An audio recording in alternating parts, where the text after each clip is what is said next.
আজকের ভিডিওটা হতে চলেছে খুব গুরুত্বপূর্ণ শশা চাষ নিয়ে। আপনারা শশা চাষিরা অবশ্যই ভিডিওটি দেখবেন বন্ধুরা। আপনারা দেখছেন কৃষিভিত্তিক ইউটিউব চ্যানেল কৃষক কথা 77। আমি অনিরুদ্ধ রয়েছি আপনাদের সাথে। ঠিক এই রকম বয়সের যেসব চাষি ভাইয়ের গাছ রয়েছে, ওনারা গাছগুলিকে লক্ষ্য করলে দেখতে পাবেন বিভিন্ন রকমের দাগ, কাটা দাগ বা এই ছোটো যে পাতাগুলো বেরোচ্ছে এই পাতাগুলো কুঁকড়ে যাওয়া, এই রকম কিন্তু বিভিন্ন রকম সমস্যা, এই যে পাতাগুলো খেয়ে নেওয়া, এই সমস্যাগুলো কিন্তু আপনাদের মাঠে আসবে। দেখুন, এই পোকাগুলোকে তো কন্ট্রোল করা যায়, কিন্তু এই যে দেখছেন পাতাগুলো যে কুঁকড়ে গেছে, একদম নৌকার মতো হয়ে গেছে, এটার জন্য কিন্তু দায়ী শোষক পোকা। তাই বন্ধুরা, এই মতো বেলায় এর আগে থেকেই কিন্তু আপনাকে গাছে শোষক পোকার ওষুধ ব্যবহার করতে হবে শুরু। কারণ হচ্ছে শোষক পোকাকে কন্ট্রোল করা খুবই জরুরি। আপনারা শোষক পোকার জন্য এই যে ওষুধগুলো স্ক্রিনে দেখানো হচ্ছে, এই সমস্ত ওষুধ অবশ্যই ব্যবহার করবেন প্রথম বেলা থেকে গাছের। দেখুন, আমাদের মাটি এখানে কিন্তু বেলে মাটি, এই বেলে মাটিতেই কিন্তু আমরা শশার চাষটা করে থাকি। আমাদের এখানে সব মাটিটাই প্রায় বেলে মাটি। দেখুন, এই বেলে মাটিতে যদি শশার চাষ হয়, আপনারাও অবশ্যই শশার চাষ করতে পারবেন যে কোনো মাটিতে। তাই মাটি যা আছে আপনাদের কাছে কোনো অসুবিধা নেই। এই যে স্যাঁতসেঁতে ভাবটা দেখছেন না মাটির মধ্যে, এই স্যাঁতসেঁতে ভাবটা সবসময় থাকতে হবে শশার জমিতে। এই স্যাঁতসেঁতে ভাব না থাকলে কিন্তু আপনার গাছের বৃদ্ধি আটকে যাবে, ফলন্ত গাছে ফলন কম হবে, ফলের ওজন কম হবে। তাছাড়াও জলের ঘাটতির জন্য আপনার ফল কিন্তু তেঁতো পর্যন্ত হতে পারে বন্ধুরা। এখানে দেখছেন এই যে গাছের পাতায় যে ম্যাপ পোকা অ্যাটাক করেছে, এই ম্যাপ পোকার হাত থেকে আপনারা যদি আপনার গাছকে বাঁচাতে চান, তাহলে আপনারা অবশ্যই বোমটেট স্প্রে করবেন। বোমটেট আপনারা এই রকম গাছে স্প্রে করবেন। ওই যে ছোটো পোকা দেখতে পাচ্ছেন, পামকিন বিটল পোকা, এই পোকার জন্য কিন্তু আপনারা যে কোনো সাধারণ ওষুধ স্প্রে করলেই এই পোকা মারা যাবে। যেগুলো 20 ধরনের ওষুধ হয় ছোটো গাছে দেওয়ার জন্য, সব দোকানে সব জায়গায় পেয়ে যাবেন, খুবই কম দাম হয়। মেন তো আপনার ম্যাপ পোকা। এই ম্যাপ পোকা থেকে কিন্তু ব্যাকটেরিয়া লাগার সম্ভাবনা খুব বেড়ে যায়। ম্যাপ পোকার আক্রমণ আপনার জমিতে হলে আপনি অবশ্যই বোমটেটের ব্যবহার শুরু করুন। 2-3 বার বোমটেটের ব্যবহার করুন ম্যাপ পোকা না থাকলেও। এই পুরো মাঠ দেখতে পাচ্ছেন, এই পুরো মাঠে কিন্তু এখন চাষ শুরু হচ্ছে বন্ধুরা। গ্রীষ্মকালীন আগাম যে শশা চাষটা হয়, সেই চাষটা কিন্তু শুরু হচ্ছে। এখানে দেখুন, আপনারা যে মাটিতে জলটাকে ঠিকমতো যেন গাছ পায়, সেজন্য কতটা খাল করে করে আপনার বীজগুলোকে বসানো হয়েছে। আপনারাও কিন্তু ঠিক এইভাবেই লাইন করে, এইভাবেই খাল করে মাচার জন্য যখন লাগাচ্ছেন, তখন কিন্তু এভাবেই বসাবেন বন্ধুরা। গোড়াতে শিকড়ের জন্য অবশ্যই আপনারা ভালো শিকড় ছাড়ার ওষুধ দিন। আমরা রুট কিং ব্যবহার করে থাকি, আপনারাও করতে পারেন। এই রুট কিং সব জায়গাতেই পেয়ে যাবেন প্রায়। দেখুন, জমিটা যাই হোক, আপনি ওষুধগুলোর ওপর কিন্তু নির্ভরশীল। কারণ হচ্ছে এখনকার মাটিতে তেমন কিছু নেই, আমরা রাসায়নিক সার দিয়ে দিয়ে মাটিকে নষ্ট করে ফেলেছি। তাই ওষুধের ওপরে আপনাকে ভরসা রাখতেই হবে, ভালো বীজও নিতে হবে বন্ধুরা। শশা চাষ তো আপনারা কম বেশি সকলেই করেন, কিন্তু সফলভাবে মাত্র কয়েকজন চাষি, মানে ধরুন আপনার এলাকায় যদি 100 জন চাষি চাষ করছেন, সেক্ষেত্রে দেখা যায় যে 60-70 জন সফলভাবে চাষটা করতে পারছেন, এবং বাকি 40-50 জন কিন্তু সফলভাবে করতে পারছেন না। এর পিছনে বিশেষ কয়েকটি কারণ রয়েছে। সেই কারণগুলি যদি আপনারা অনুসন্ধান করেন, তাহলে বুঝতে পারবেন যে সেই কারণগুলির পিছনে প্রথম কিন্তু বীজ আসছে। বীজ আপনারা দাম দিয়ে কিনছেন, ভালো কোম্পানির কিনছেন, সব ঠিক আছে। আপনারা কিন্তু বীজের ডেটটি দেখে নিচ্ছেন না, যে টেস্টিং ডেট এর কী আছে, বীজটাকে কবে প্যাকেটিং করা হয়েছে। এক্সপায়ারি ডেট আপনারা দেখছেন আরও 2-3 মাস আছে, লাগানো যাবে, কিন্তু না বন্ধুরা, সেই রকম বীজ লাগাবেন না যে বীজটা 6 মাস, 4 মাস, 5 মাসের পুরনো হয়ে গেছে। আপনারা চেষ্টা করবেন 2 মাস, 3 মাসের বীজ লাগানোর জন্য, তাহলে কিন্তু আপনারা সর্বাধিক ফলনটা পেয়ে যাবেন বন্ধুরা। তাছাড়াও আরও কয়েকটি দিক রয়েছে, যে দিকগুলো আপনারা যদি মেনে চলেন, তাহলে কিন্তু আপনারা শশা চাষটাকে সারা বছর ধরে করতে পারেন, এবং নিয়মিত এটার থেকে একটা মুনাফা কিন্তু আপনারা অর্জন করতে পারেন। একটা স্বাভাবিক বিষয় হচ্ছে, দেখুন, যে সমস্ত চাষিরা সফলভাবে করছেন, ওনাদের সান্নিধ্যে যান, ওনাদের কাছ থেকে কিছু জ্ঞান উপলব্ধিগুলো সংগ্রহ করুন। এটা কিন্তু আপনার চাষের জন্য ব্যাপক একটা কার্যকরীভাবে পরবর্তী দিনে জায়গা নেবে। এটা কিন্তু আপনি নিজেই বুঝতে পারবেন যখন আপনি এগুলো করবেন। আপনার গাছের যখন ঠিক এই রকম বয়স, তখন আপনি অ্যামিস্টার, সিনজেন্টা কোম্পানির অ্যামিস্টার অবশ্যই স্প্রে করবেন আপনার গাছে। এর থেকে আপনি গাছের একটা স্বাভাবিক গতি দেখতে পাবেন, যে গতিটা আপনাকে অনেকটাই খুশি করবে। এবং অ্যামিস্টার স্প্রে করার পরপরই কিন্তু আপনাকে স্প্রে করতে হবে 2 দিনের মাথায় একটা ভিটামিন। আপনি স্প্রে করবেন অ্যাম্বিশন। অ্যাম্বিশন করবেন, অ্যাম্বিশনের সাথে আপনি যে কোনো একটা অনুখাদ্য মোবোমিন, আপনি মোবোমিনটা স্প্রে করে দিন, এই দুটোকে মিশিয়ে স্প্রে করুন, দেখুন গাছের গতি ত্বরান্বিত হয়ে যাবে। তার সঙ্গে সঙ্গে আপনাকে হিউমিক অ্যাসিডের যে স্প্রেগুলো হয় সেগুলোও কিন্তু গাছের গোড়ায় হোক গাছে হোক আপনাকে নিতে হবে বন্ধুরা। হিউমিক অ্যাসিড স্প্রে করলেও কিন্তু গাছের শিকড় যথেষ্ট বৃদ্ধি পায়। এবং এই যে দেখছেন এখানে 3-4টে গাছ আছে, 3-4টে গাছের বৃদ্ধি কিন্তু সমান নেই, অসমান বৃদ্ধিতে গাছগুলো বাড়ছে। এই অসমান বৃদ্ধি, এখানে দেখুন আবার একটা গাছ বেরিয়েছে, এরও কিন্তু আরও বৃদ্ধি কমে, আরও ছোট। এরকম কেন হয় জানেন? এরকম হয় আপনার জলের সমবন্টন হয় না বলে।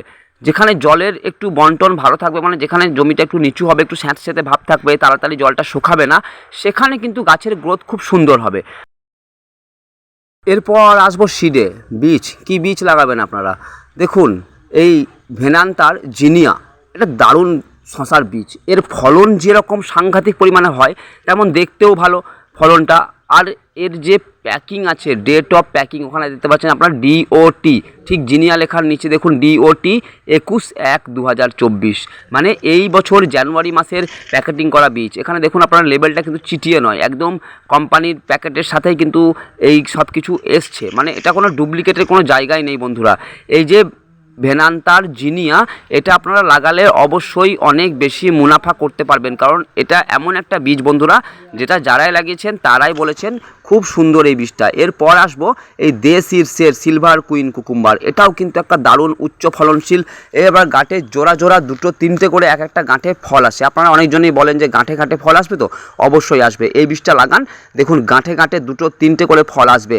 এবং এই বীজেরও যে ডেট আমি দেখাবো আপনাদের, দেখুন এই বীজেরও ডেট কিন্তু দেখতে পাবেন একদম কারেন্ট, ফেব্রুয়ারি 2024। হ্যাঁ, ফেব্রুয়ারি 2024-এই প্যাকিং, ফেব্রুয়ারি 2024-এই এটা টেস্টিংও করা হয়েছে। তো এই রকম মানে নতুন বীজ, একদমই নতুন বীজ লাগান, তাহলে কিন্তু আপনারা বেশি লাভবান হবেন। এই দেশ সিডসের 2 রকম প্যাকেট পাবেন, একটা 50 গ্রামের প্যাকেট আছে এটা, এবং ওই যে আগে দেখালাম আমরা 25 গ্রামের প্যাকেট। এই 50 গ্রামের প্যাকেটও আপনারা নিতে পারেন, একই সেম ডেটে প্যাকেটিং আছে, ফেব্রুয়ারি 2024-এর প্যাকেটিং আছে আপনাদের। এটাও দারুণ একটা বীজ বন্ধুরা, মানে যারা চাষ করলে আপনি বুঝতে পারবেন যে এই বীজটা কেন চাষ করতে বলেছিলাম আমি, মানে ঠিক দূর থেকে তো বোঝা যায় না, তাই যখন আপনি মাঠে বপন করবেন বীজগুলোকে, তখনই কিন্তু আপনারা আপনাদের মুনাফার লেভেলটা বুঝতে পারবেন। ভেনান্তার জিনিয়া আপনারা অবশ্যই লাগান আপনাদের মাঠে, অল্প হলেও অবশ্যই লাগান। বেশ সুন্দর একটা গঠনযুক্ত শসা, যেটা আপনি বাজারে নিয়ে গেলে আপনাকে ভাবতে হবে না যে আপনি কীভাবে বিক্রি করবেন, আপনার শসাটা অটোমেটিক বিক্রি হয়ে যাবে। তাছাড়াও আপনি দেশ সিডসের এই শসাটাও দেখতে পারেন, দেখুন ভেনান্তার শসাটা দেখছেন একদম সমান গঠনযুক্ত শসা। যখন কোনো ভালো ব্র্যান্ডেড কোম্পানির শসার বীজ আপনি ক্রয় করবেন, তখন আপনার সারা মাঠে কিন্তু একই রকমের শসা হবে। এমন নয় যে এখানে 2 রকম আলাদা শসা, ওখানে একটা আলাদা রকম দেখতে শসা, এটা কিন্তু নয়। এই যে ভেনান্তার জিনিয়া, এটা কিন্তু সব জমিতে একই রকম শসা হবে। তাছাড়াও দেশ সিডসটাও যথেষ্ট উন্নত বীজ বন্ধুরা। আমি জানি না আপনারা আগে ভেনান্তার নাম শুনেছেন কিনা বা দেশ সিডসের নাম শুনেছেন কিনা, আমাদের এখানে ব্যাপক পরিমাণে চাষ হয় ভেনান্তা, আপনারাও চাষ করুন। এবং এর প্যাকেটিং দেখলে আপনারা বুঝতে পারবেন যে এটা ব্র্যান্ডেড কোম্পানি বন্ধুরা, কোনো লোকাল কোনো নর্মাল কোম্পানি নয়, খুব উন্নত বীজ, আপনারা অবশ্যই ব্যবহার করুন। বন্ধুরা, শশার চাষ করতে গিয়ে আপনারা অনেকজনই অনেকবার লোকসানের মুখে পড়ছেন। আমাকে অনেক চাষি ভাই জানান হোয়াটসঅ্যাপের মাধ্যমে যে আগের সিজনে লোকসান হয়ে গেছিলো, এই সিজনে কী করব। দেখুন আপনারা কিন্তু একই ভুল বারবার করে চলেছেন। আগের সিজনেও দেখেছেন যে সাদা মাছির জন্য গাছ কুঁকড়ে গেছিলো, বিভিন্ন রকম ব্যাকটেরিয়ার জন্য, বিভিন্ন রকম ভাইরাসের জন্য গাছ ক্ষতিগ্রস্ত হয়েছিল, আপনারা ফলন পাননি। আপনারা কিন্তু সেই বিষয়গুলোকে এইবারেও কিন্তু ধ্যান দেননি। তাই আপনারা যে বিষয়ে লোকসান হচ্ছে সেই বিষয়টা সম্বন্ধে আগে জানুন, বুঝুন। সেই বিষয়ের উপর যে ওষুধগুলো প্রচলিত রয়েছে, সেই রোগগুলোকে আটকানোর জন্য আমরা যে সমস্ত ওষুধ রেকমেন্ড করি, সেই সমস্ত ওষুধগুলোকে ক্রয় করে বাড়িতে রাখুন, যেন আপনার যখন মনে হয়েছে রোগের সূত্রপাত হচ্ছে, আপনি যেহেতু দেখেছেন লাস্ট বছর, আগের বছর যে কীভাবে ক্ষতি হয়েছিল আপনার কাছে, কখন কিভাবে রোগটা আসছে, তো সেই মুহূর্তে রোগ লাগার শুরুর মুহূর্তে থেকে যদি আপনি ওষুধ ব্যবহার করেন বন্ধু, তবেই কিন্তু আপনি সফলভাবে শশার চাষটাকে করতে পারবেন এই অতিরিক্ত গরমের সময়তেও। যেহেতু অতিরিক্ত গরমে ভালো গাছ হয় না, কম দামি যে সমস্ত চাষি ভাইরা বীজ লাগান বা ঘরোয়া বীজ লাগান বা লোকাল মার্কেট থেকে বীজ ক্রয় করে লাগান, ওনাদের গাছ কিন্তু সেভাবে হয় না। আর এটাই আমি বলি, যে বারবার বলছি যে বীজটা আপনারা অবশ্যই ভালো সংগ্রহ করুন। যেখান থেকে বীজ সংগ্রহ করছেন না কেন, বীজের ডেট অবশ্যই দেখে লাগাবেন। বীজের ডেট বা বীজের কোয়ালিটি যে খারাপ জানার পরে কিন্তু কখনোই লাগাবেন না। সব সময় এটা নির্ধারিত করুন যে আপনি যে বীজটা লাগাচ্ছেন সেটা অবশ্যই একটা যুক্তিযুক্ত বীজ, মানে আপনি যে খরচটা করবেন সেটা যেন সেই বীজ থেকে উঠে যায়। এই বিষয়গুলোর উপর আপনাকে যথেষ্ট পরিমাণে ধ্যান রাখতে হবে। এই বিষয়গুলো বিবেচনা করেই কিন্তু আপনাকে শশার চাষটা করতে হবে, তা না হলে কিন্তু আপনি লোকসানের মুখোমুখি হবেন এবং অনেক লোকসান হতে পারে যখন আপনি বারবার লোকসানের মুখোমুখি হবেন। যে সমস্ত নতুন চাষি ভাইরা আছেন যে আপনারা ভাবছেন যে কি করবেন, কিভাবে চাষটাকে করবেন, আমি ওনাদের উদ্দেশ্যে বলবো যে আপনারা ভয় পাবেন না, চাষটাকে শুরু করুন। যেমন হোক একটা চাষ শুরু করুন, যতটুকুনি মাঠ আপনার আছে, আপনার আয়ত্তে যতটুকুনি আছে অতটুকুনি থেকেই শুরু করুন। দেখুন, শুরুটা করা প্রয়োজন। আপনি যখন চাষটা শুরু করবেন তখনই আপনি সেটার ভিতরে সোজাসুজি বা সরাসরি যুক্ত হবেন এবং তখনই কিন্তু আপনি আপনার ভুল ত্রুটিগুলো নিজের চোখে দেখতে পাবেন। আর নিজের ভুলগুলো নিজের চোখে দেখে শুধরে নেওয়াটা কিন্তু একটা বিরাট জ্ঞান অর্জন করার মতো বিষয়। আপনি সেই সব বিষয়গুলো থেকে দূরে সরে থাকবেন যে বিষয়গুলো আপনি ভুল করছেন প্রথম জীবনে। তাই প্রথম জীবনে কিছু ভুল করারও প্রয়োজন আছে। চাষ করলে যে সবসময় অনেক টাকা লাভ হবে এই বিষয়টা কিন্তু নয় বন্ধু। আপনি যতই ভালো বীজ লাগান, যতই ভালো পরিচর্যা করুন, আপনার এক্সপিরিয়েন্সটা নির্ভর করছে আপনি কতটা বেশি মুনাফা তুলতে পারবেন। আপনি সফল চাষি হতে গেলে প্রথম আপনাকে আপনার যে অভিজ্ঞতা, সেই অভিজ্ঞতাকে আরও বাড়িয়ে তুলতে হবে। কোন মাঠ, কোন জমির জন্য কতটা ভালো, কোন ফসলের জন্য আর কি, এটা আপনাকে নির্ধারণ করতে হবে নিজেকে। আপনাকে হতে হবে একজন গাছের ডাক্তার, তবেই কিন্তু আপনি সফলভাবে শশার চাষ করতে পারবেন।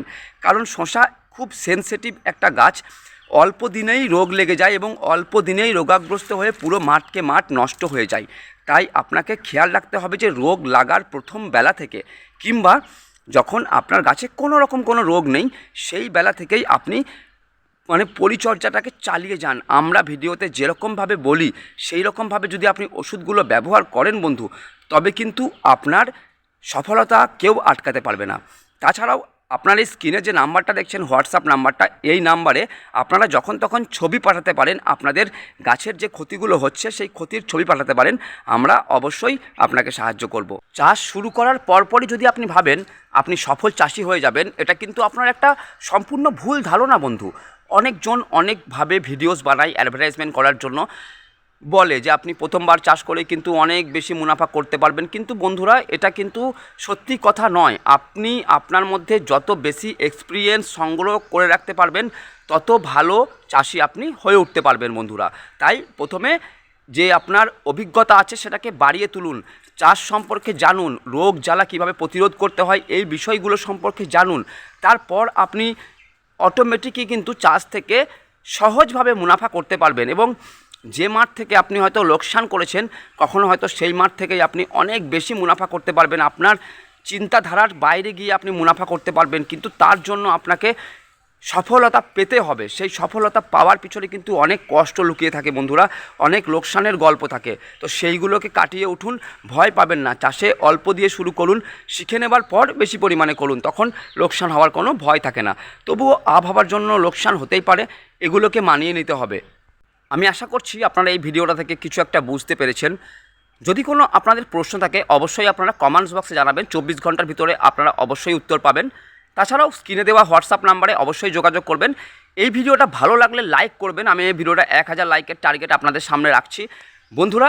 আপনারা চাইলে এই ভিডিওটা আপনাদের বন্ধুদের সাথে শেয়ার করতে পারেন, যেন ওনারাও দেখে নিতে পারেন এই ভিডিওগুলো। এবং বন্ধুরা, আমি যে বীজগুলো দেখিয়েছি সেই বীজগুলো আপনারা সংগ্রহ করুন, আপনাদের লোকাল মার্কেটে পেলে সংগ্রহ করুন, লোকাল মার্কেটে না পেলে আমার থেকে সংগ্রহ করুন, আমাদের থেকে সংগ্রহ করুন এবং চাষ করুন। দেখুন, আপনার মুনাফা কেউ আটকাতে পারবে না। তো যাই হোক বন্ধুরা, ভিডিওতে এত দূর আসার জন্য অসংখ্য ধন্যবাদ আপনাকে। ভালো থাকবেন, সুস্থ থাকবেন, দেখা হবে আবার পরবর্তী ভিডিওয়। ধন্যবাদ।